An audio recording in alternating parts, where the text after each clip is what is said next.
مصر کے قائم مقام تقی الدین نے صلیبیوں کی نظریاتی الغار کو بروقت فوجی کارروائی سے روک دیا اور اس خفیہ اور پر اسرار اڈے کو ہی مسمار کر دیا جہاں سے یہ فتنہ اٹھا تھا۔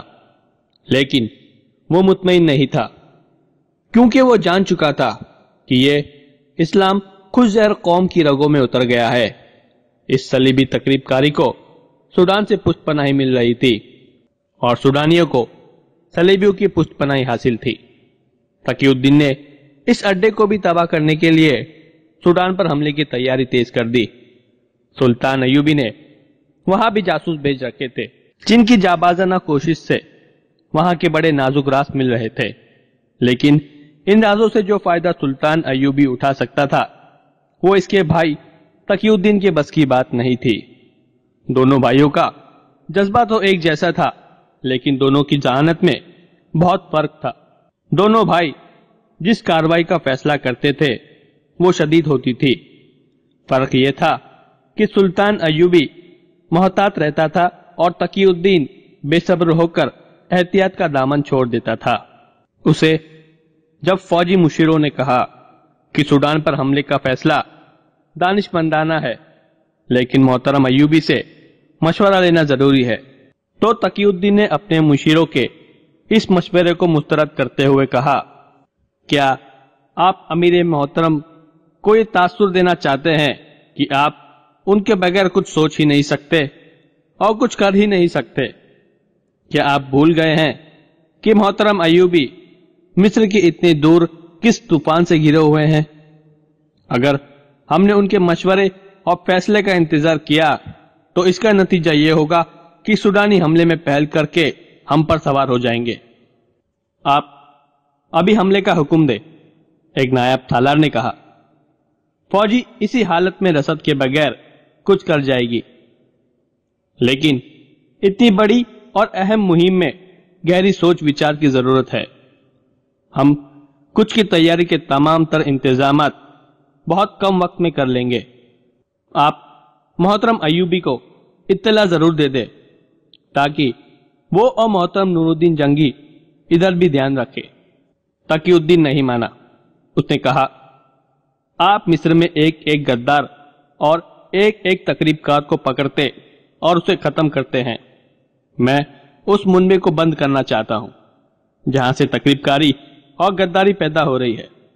اس کام کے لیے مجھے کسی کے حکم اور مشورے کی ضرورت نہیں۔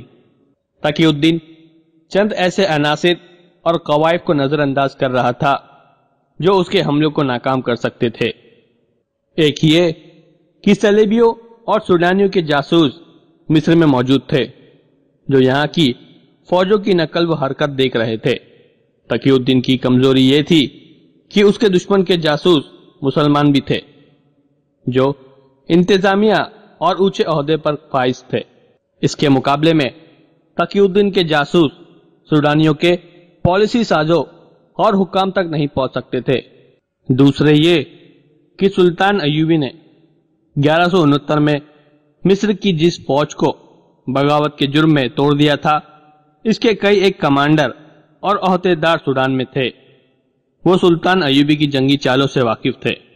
انہوں نے اپنی چال کے مطابق اپنی فوج کو تربیت دی تھی۔ صلیبیوں نے انہیں نہایت اچھا اسلحہ اور ضرورت سے زیادہ جنگی سامان دے رکھا تھا۔ یہ گھر کے بیدی تھے۔ تقی الدین نے یہ بھی نہ سوچا کہ وہ سوڈان کے جس علاقے میں پیش قدمی کرنے جا رہا ہے وہ ایک وسیع صحرا ہے جہاں پانی خطرناک حد تک کم، اور وہ مقام جہاں حملہ کرنا ہے جہاں تک رسد کو بھی خطرے میں ڈالے بغیر روانہ رکھنا ممکن نہیں ہوگا۔ ملک کے اندرونی حالت کو قابو میں رکھنا اور تقریب کاری کی استعداد کے لیے بھی فوج درکار تھی، مگر تقی الدین اس قدر بھڑکا ہوا تھا کہ اس نے مکمل طور پر نیک نیتی اور اسلامی جذبے کی شدت کے زیر اثر حملے کی تیاریاں شروع کر دی اور سلطان ایوبی کو اطلاع نہ دینے کا فیصلہ کر لیا۔ اس کی اس خود مختاری میں وہی جذبہ تھا جو سلطان ایوبی میں تھا۔ اسے یقین تھا کہ سلطان ایوبی کا مقابلہ تند اور تیز طوفان سے ہے، اور صلیبی فیصلہ کون جنگ لڑنے کا اہتمام کیے ہوئے ہیں۔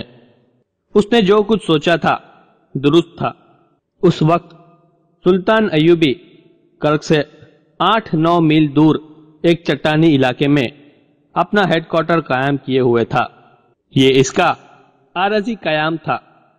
وہ اپنے ہیڈ کوارٹر کو خانہ بدوش رکھا کرتا تھا، جس مقام پر اسے حملہ کرانا اور شب خون مروانا ہوتا وہ اس کے قریب ہوتا اور حملہ کرنے والے دستے کے کمانڈر کو بتا دیا کرتا تھا کہ وہ ان کی واپسی کے وقت کہاں ہوگا۔ اس کے چھاپا مار صلیبی فوج کی تمام ترک کمک تباہ کر چکے تھے۔ چھاپا ماروں کے چھوٹے چھوٹے گروہ اس صلیبی فوج کے لیے ناگہانی مصیبت بنے ہوئے تھے جو صحرا میں پھیلی ہوئی تھی۔ صلیبیوں کا نقصان تو بہت ہو رہا تھا، لیکن چھاپا ماروں کی شہادت غیر معمولی طور پر زیادہ تھی۔ 10 جاباز جاتے تو 3-4 واپس آتے تھے۔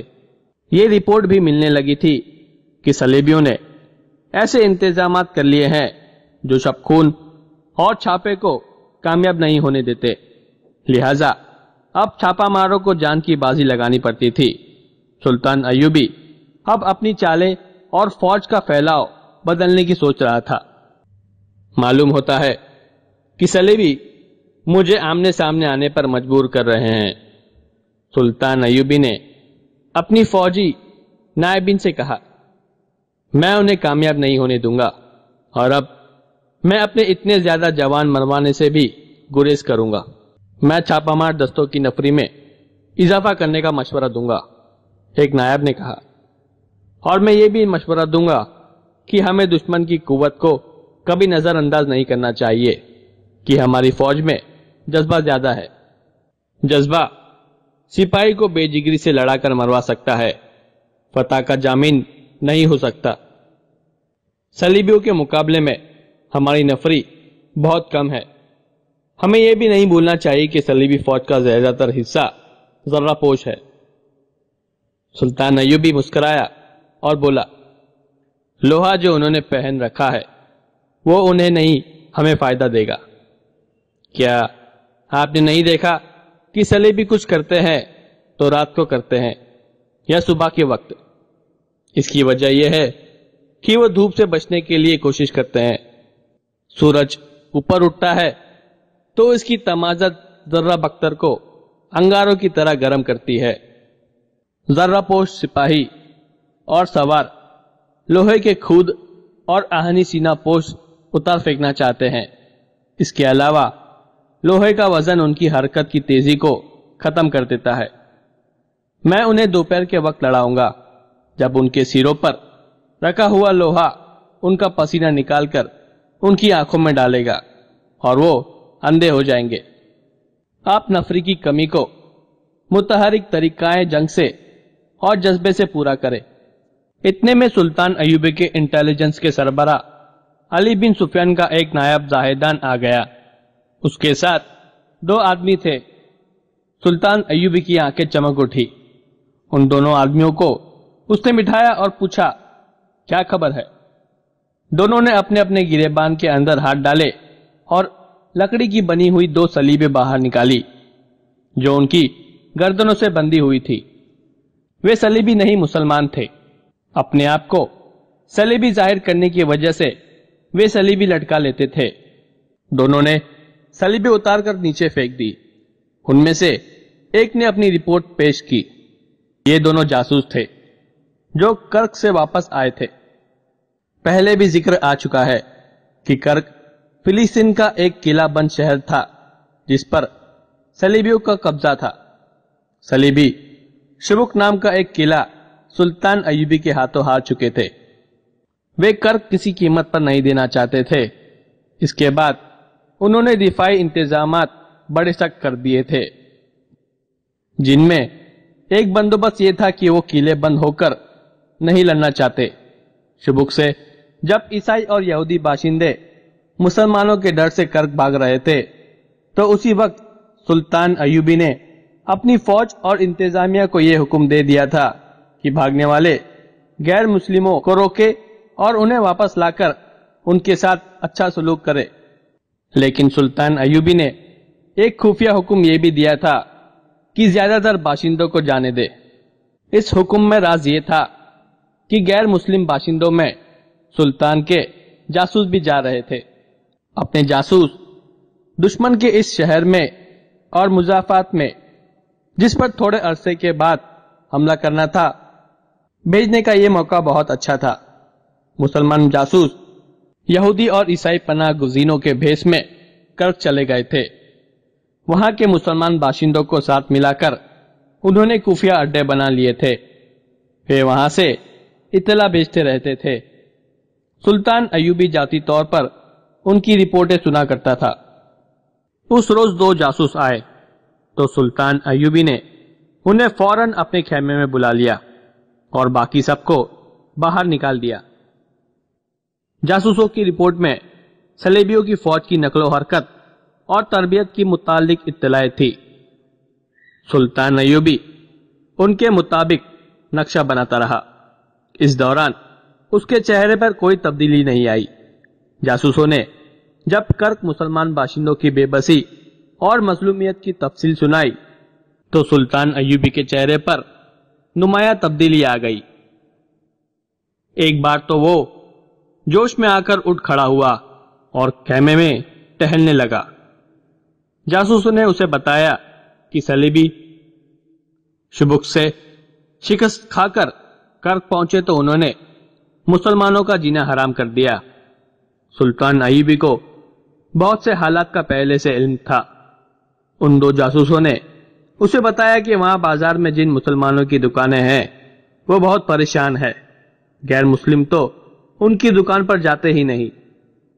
مسلمانوں کو بھی ڈرا دھمکا کر ان کی دکانوں سے دور رکھا جاتا ہے۔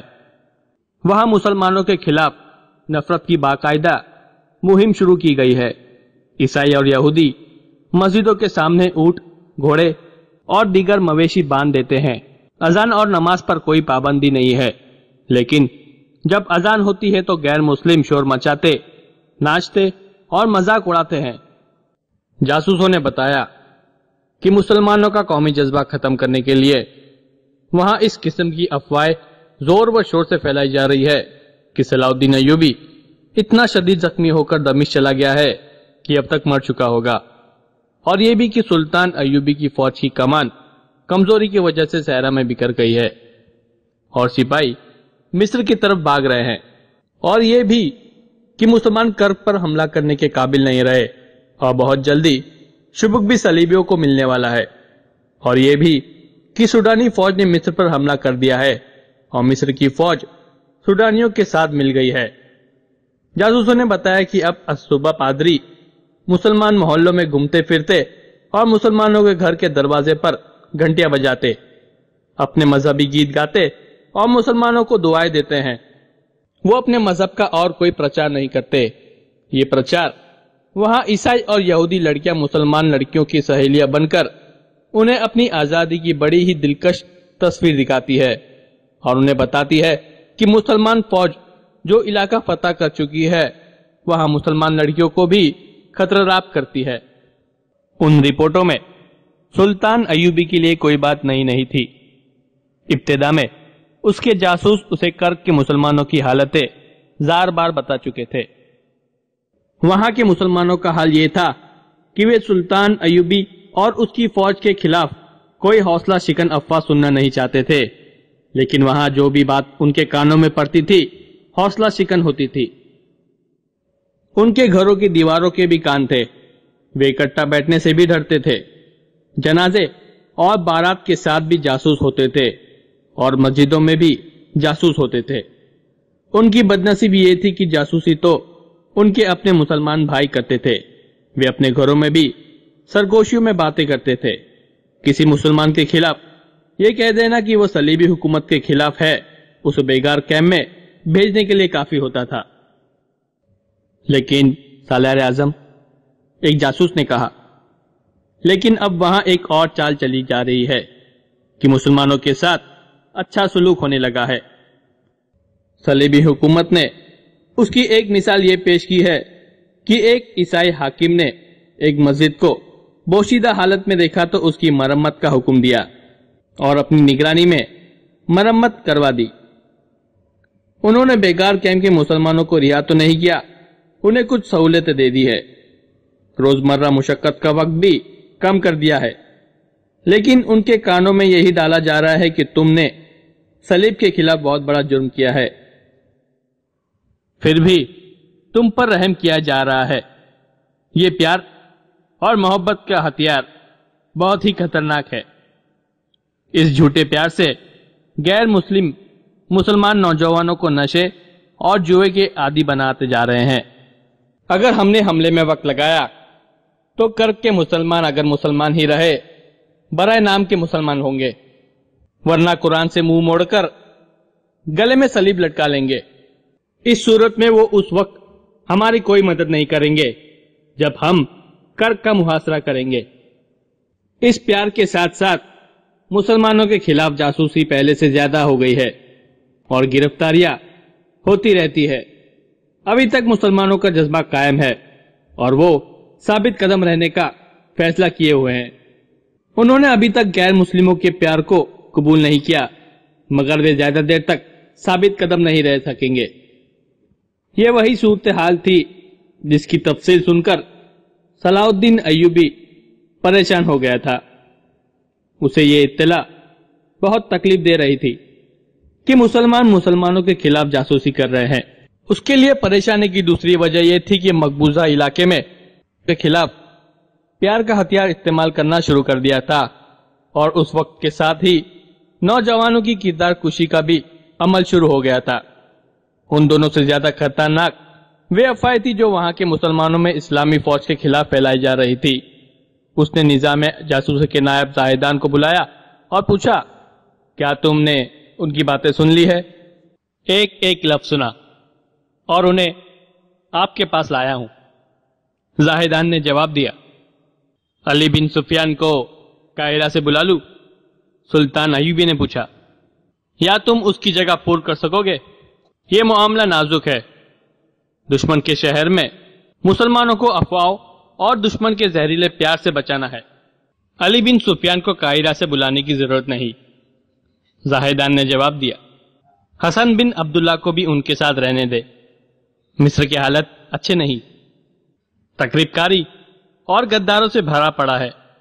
کرک کے مسئلے کو میں سنبھال لوں گا، تم نے کیا سوچا ہے؟ سلطان ایوبی نے اس سے پوچھا۔ وہ دراصل زاہدان کا امتحان لے رہا تھا۔ وہ جانتا تھا کہ زاہدان مخلص سراغ رسا ہے اور اپنے شعبے کے سربراہ علی بن سفیان کا شاگرد ہے۔ اس پر سلطان کو پورا اعتماد تھا، پھر بھی وہ یقین کرنا ضروری سمجھتا تھا کہ یہ شاگرد اپنے استاد کی کمی کو پوری کر لے گا۔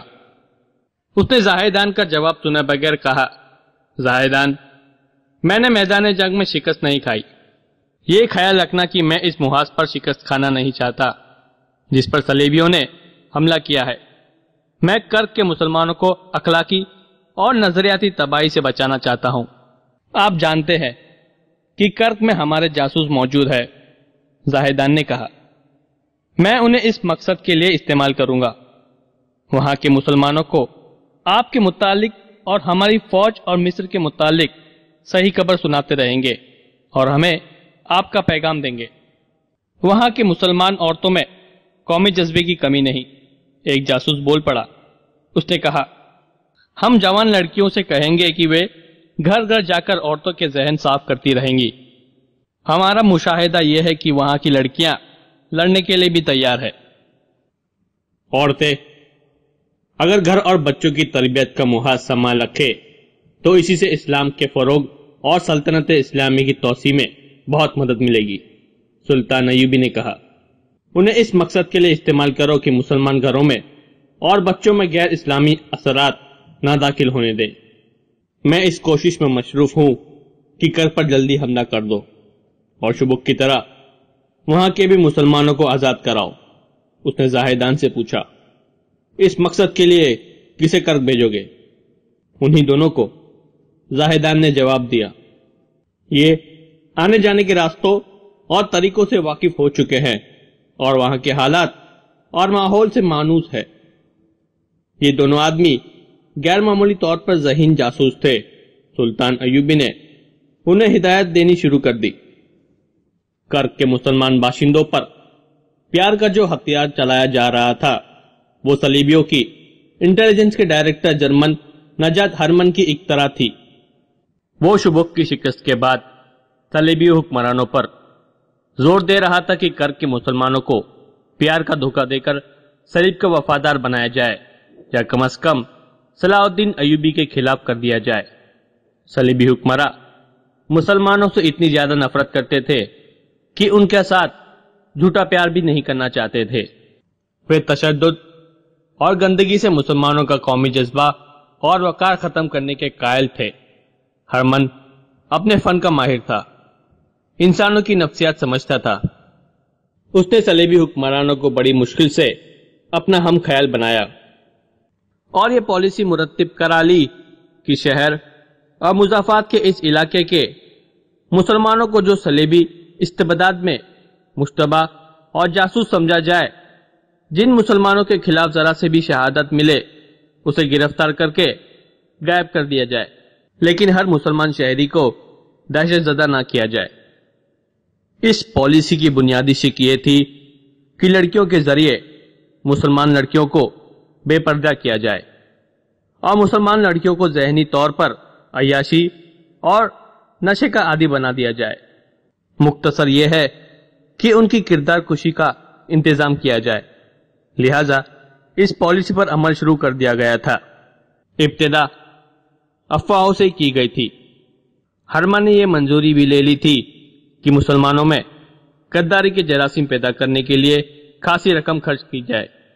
چند ایک مسلمانوں کو خوبصورت گھوڑیوں کی بگی دے کر انہیں شہزادہ بنا دیا جائے اور انہیں مسلمانوں کے خلاف مخبری اور ان میں افواہوں پھیلانے کے لیے استعمال کیا جائے۔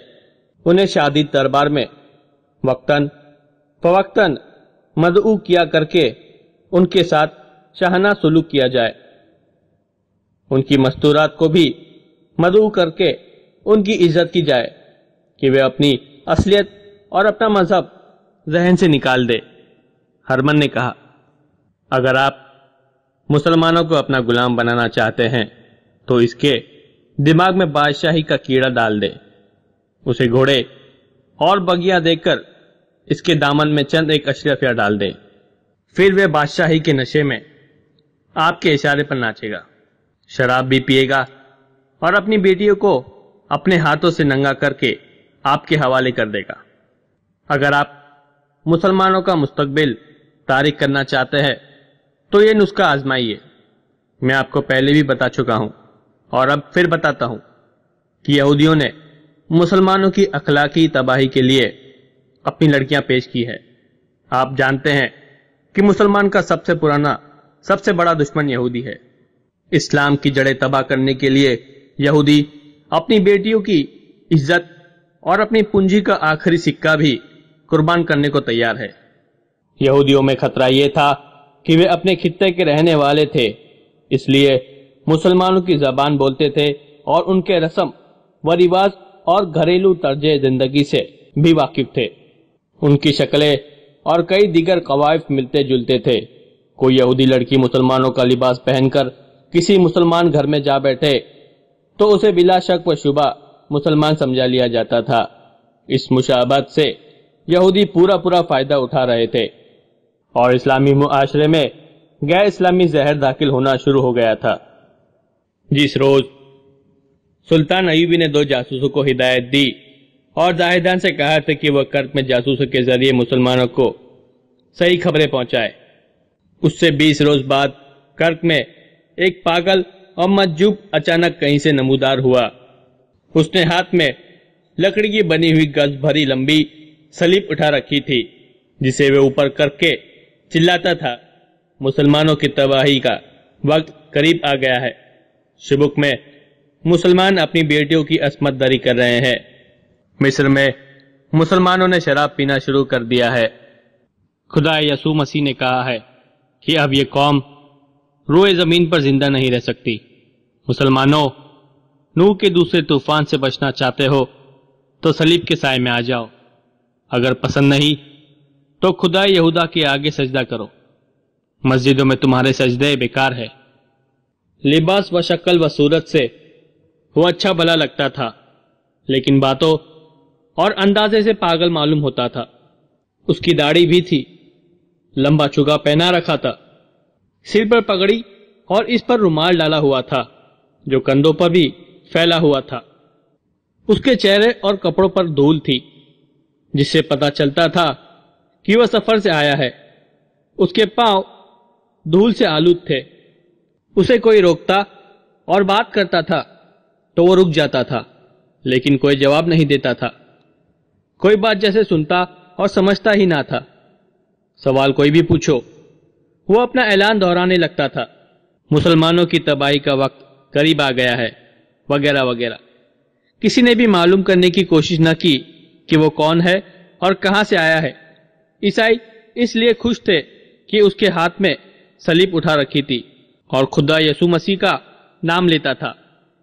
یہودی اس لیے خوش تھے کہ وہ خدائے یہود کا نام لیتا تھا، اور دونوں کی یہ خوشی مشترک تھی کہ وہ مسلمانوں کی تباہی کی خوشخبری سنا رہا تھا۔ صلیبی فوج کے چند ایک سپاہیوں نے اس کی للکار سنی تو انہوں نے کہا لگایا۔ شہری انتظامیہ کی فوج جو بعد میں پولیس کہلائی، اسے دیکھا تو اسے پاگل کہہ کر نظر انداز کر دیا۔ مسلمانوں میں اتنی جرت نہیں تھی کہ اس کا منہ بند کرتے۔ مسلمان اس کے منہ سے اپنی تباہی کا اعلان سن کر ڈر گئے تھے، اور انہیں غصہ بھی آیا تھا مگر کچھ بھی نہیں کر سکتے تھے۔ یہ مجذوب شہر کی گلیوں اور بازاروں میں گھوم رہا تھا اور اس اعلان کو دوہرا رہا تھا، مسلمانوں صلیب کے سائے میں آ جاؤ، تمہاری تباہی کا وقت آ گیا ہے، مسجدوں میں تمہارے سجدے بیکار ہے۔ کہیں کہیں وہ یہ بھی کہا کرتا تھا کرک میں مسلمانوں کی فوج نہیں آئے گی، ان کا صلاح الدین ایوبی مر چکا ہے۔ بعض اوقات وہ اٹھ پٹانگ اور بےمانی فکرے بولتا تھا جو ثابت کرتے تھے کہ وہ پاگل ہے۔ بچے اس کے پیچھے پیچھے چلے جا رہے تھے، بڑے عمر کے آدمی بھی کچھ دور تک اس کے پیچھے چلتے اور رک جاتے تھے۔ وہاں سے چند اور آدمی اس کے پیچھے چل پڑتے تھے۔ مسلمان اسے غصے کی نگاہ سے بھی دیکھتے تھے اور اپنے بچوں کو اس کے پیچھے جانے سے روکتے تھے۔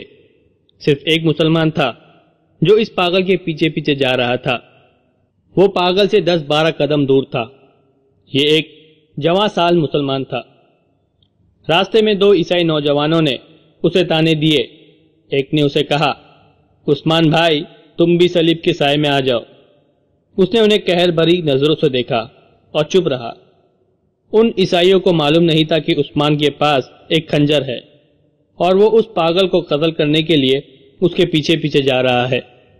اس کا پورا نام عثمان سارم تھا۔ اس کے ماں باپ زندہ تھے اور اس کی ایک چھوٹی بہن تھی جس کا نام النور سارم تھا۔ اس لڑکی کی عمر 22-23 سال تھی۔ عثمان اس سے 3-4 سال بڑا تھا، جوشیلا نوجوان تھا، اسلام کے نام پر جان نثار کرتا تھا۔ صلیبی حکومت کی نظر میں وہ مشتبہ بھی تھا، کیونکہ وہ مسلمان نوجوانوں کو صلیبی حکومت کے خلاف زمین دوز کارروائی کے لیے تیار کرتا رہتا تھا۔ وہ ابھی کوئی جرم کرتا پکڑا نہیں گیا تھا۔ اس نے جب اس پاگل کی آواز سنی تو باہر نکل آیا۔ پاگل اتنی بڑی صلیب بلند کیے مسلمانوں کے خلاف بلند آواز میں وہی تباہی بکتا جا رہا تھا۔ عثمان سارم نے یہ بھی نہ دیکھا کہ یہ تو کوئی پاگل ہے۔ اس نے صلیب دیکھی اور پاگل کے الفاظ سنے تو اس پر دیوانگی طاری ہو گئی۔ اپنے گھر جا کر اس نے خنجر لیا اور کرتے کے اندر ناپ میں اڑس کر پاگل کے پیچھے پیچھے چل پڑا۔ وہ اسے ایسی جگہ قتل کرنا چاہتا تھا جہاں اسے کوئی نہ دیکھ سکے۔ وہ صلیبیوں کے خلاف مزید کارروائیوں کے لیے زندہ رہنا چاہتا تھا۔ وہ پاگل سے 10-12 قدم پیچھے چلتا گیا اور اس کا اعلان سنتا گیا۔ جب 2 عیسائیوں نے اسے تانے دیے اور ایک نے کہا کہ عثمان تم بھی صلیب کے سائے میں آ جاؤ، تو اس کی آنکھوں میں خون اتر آیا۔ اس کے دل میں قتل کا ارادہ اور زیادہ پختہ ہو گیا۔ پاگل کے پیچھے اور اس کے ساتھ ساتھ لوگوں کا جلوس اکٹھا ہو گیا۔ قتل کا یہ موقع اچھا نہیں تھا۔ دن گزرتا گیا اور پاگل کی آواز دھیمی پڑتی گئی۔ اس کے پیچھے چلنے والے کم ہوتے گئے۔ سورج غروب ہونے میں ابھی کچھ دیر باقی تھی۔ ایک مسجد آ گئی۔ پاگل مسجد کے دروازے میں بیٹھ گیا۔ اس نے سلیب اوپر کر کے کہا، اب یہ گرجا ہے، مسجد نہیں۔ اس وقت عثمان صارم اس کے قریب جا کر کھڑا ہو گیا۔ اسے اچھی طرح احساس تھا کہ یہ بے شک پاگل ہے، لیکن اس کے قتل کی سزا بھی موت ہوگی، کیونکہ اس نے سلیب اٹھا رکھی ہے اور یہ مسلمانوں کے خلاف نعرے لگا رہا ہے۔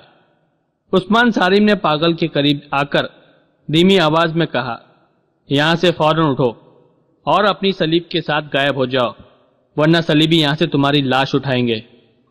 پاگل نے اسے نظر بھر کر دیکھا۔ اس کے سامنے بہت سے بچے کھڑے تھے۔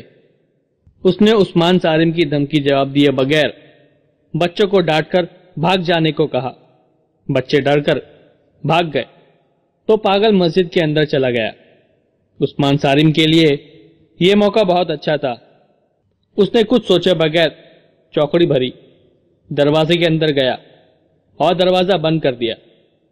اس نے بہت تیزی سے کھنجر نکالا، مگر وار کرنے لگا تو پاگل نے گھوم کر دیکھا۔ عثمان کے کھنجر کا وار اپنی اور آتا دیکھ کر اس نے سلیب آگے کر کے وار سلیب پر لیا اور کہا، رک جاؤ جوان، اندر چلو، میں مسلمان ہوں۔ عثمان صارم نے دوسرا وار نہ کیا۔ پاگل جوتے اتار کر مسجد کے اندرونی کمرے میں چلا گیا۔ اس نے سلیب اپنے ہاتھ میں رکھی۔ اندر جا کر اس نے عثمان صارم سے نام پوچھا اور کہا، میں مسلمان ہوں، میری باتیں غور سے سن لو، مجھے بتاؤ کہ تم کب سے میرے پیچھے آ رہے ہو؟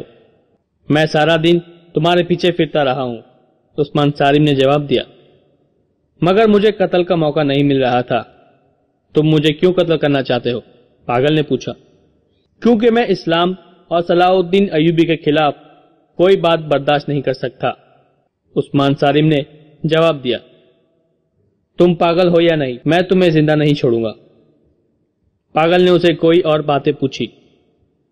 آخر اس نے کہا، مجھے تم جیسے ایک جوان کی ضرورت تھی، اچھا ہوا کہ تم خود ہی میرے پیچھے آ گئے۔ میرا خیال تھا کہ مجھے اپنے مطلب کا مسلمان بڑی مشکل سے ملے گا۔ میں صلاح الدین ایوبی کا بھیجا ہوا جاسوس ہوں۔ میں نے یہ ڈھونگ صلیبیوں کو دھوکہ دینے کے لیے رچایا ہے۔ میں نے اسی بیس میں سفر کیا ہے۔ مجھے تم سے کچھ باتیں کرنی ہے۔ یاد رکھو کہ مسجد میں کوئی صلیبی آ گیا تو پھر وہی بکواس شروع کر دوں گا جو دن بھر کرتا رہا ہوں۔ تم غور سے سنتے رہنا، جیسے تم مجھ سے متاثر ہو رہے ہو۔ میں بہت تیزی سے بولوں گا۔ شام کی نماز کا وقت ہو رہا ہے۔ مسلمانوں میں صلیبیوں کے بھی جاسوس ہے۔ میں نمازیوں کے آنے تک اپنی بات ختم کرنا چاہتا ہوں۔ عثمان صارم نے کبھی جاسوس نہیں دیکھا تھا۔ اسے معلوم نہیں تھا کہ یہ غیر معمولی طور پر ذہین جاسوس ہے، جس نے اسے چند سوال پوچھ کر پہچان لیا ہے کہ یہ جوان قابل اعتماد ہے۔ جاسوس نے اس سے کہا، اپنے جیسے چند ایک جوان اکٹھا کرو اور کچھ مسلمان لڑکیوں کو بھی تیار کرو۔ تمہیں ہر ایک مسلمان گھرانے میں یہ پیغام پہنچانا ہے کہ صلاح الدین ایوبی زندہ ہے اور وہ اپنی فوجوں کے ساتھ یہاں سے صرف آدھے دن کی مسافت جتنی دور ہے۔ اس کی تمام فوج نہ صرف کرک پر حملہ کرنے کے لیے تیار ہے، بلکہ اس فوج نے صلیبی فوج کا ناک میں دم کر رکھا ہے۔ مصر میں حالات پرسکون ہے۔ وہاں صلیبیوں نے جو تقریب کاری کی تھی وہ جڑ سے اکھاڑ دی گئی ہے۔ صلاح الدین ایوبی کب حملہ کرے گا؟ عثمان صارم نے پوچھا۔ پہلے صلاح الدین ایوبی کا پیغام سن لو اور یہاں ہر ایک نوجوان کے ذہن پر نقش کر دو۔ ایوبی نے کہا ہے کہ کرک کے مسلمان نوجوانوں سے کہنا کہ تم ملک اور مذہب کے پاسبان ہو۔ میں نے پہلی جنگ لڑکپن میں لڑی تھی۔ فوج کی کمان میرے چچا کے پاس تھی۔ اس نے مجھ سے کہا تھا کہ محاصرے میں گھبرا نہ جانا۔ اگر تم اس عمر میں گھبرا گئے تو تمہاری ساری عمر گھبراہٹ اور خوف میں گزر جائے گی۔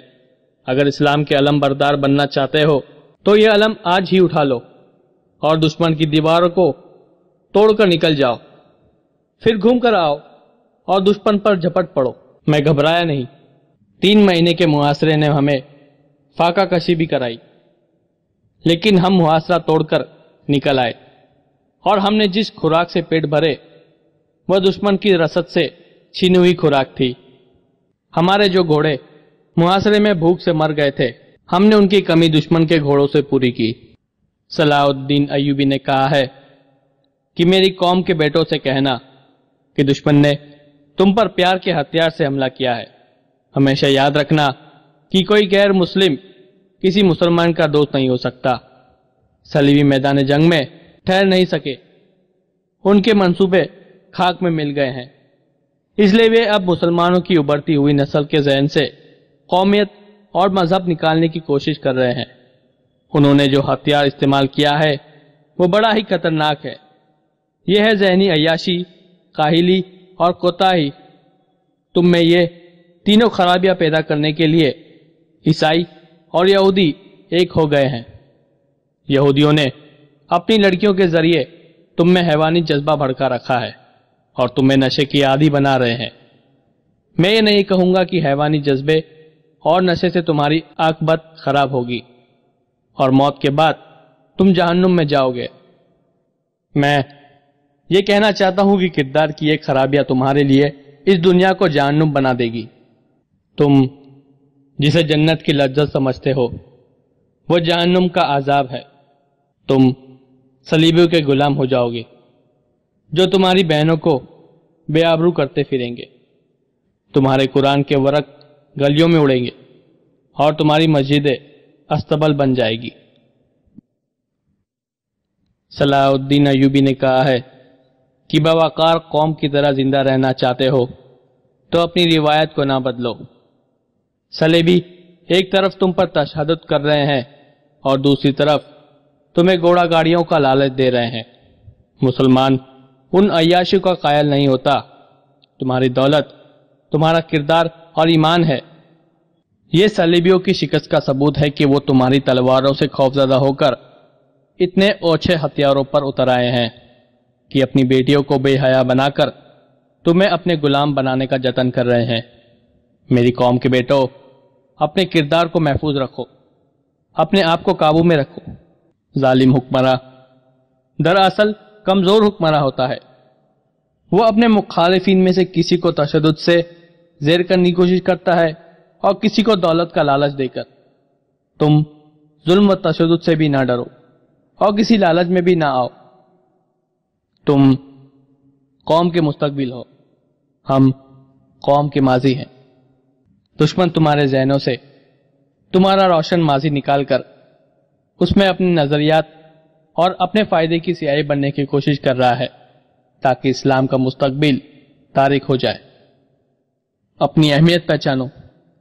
دشمن صرف تمہیں اپنے تابع میں کرنے کی کوشش کر رہا ہے کہ وہ تم سے خائف ہے۔ اپنی نظر آج پر نہیں کل پر رکھو، کیونکہ تمہارے دشمن کی نظر تمہارے مذہب کے کل پر ہے۔ تم نے دیکھ لیا ہے کہ کفار تمہارا کیا حال کر رہے ہیں۔ اگر تم ذہنی عیاشی میں پڑ گئے تو تمام تر ملت اسلامیہ کا یہی حشر ہوگا۔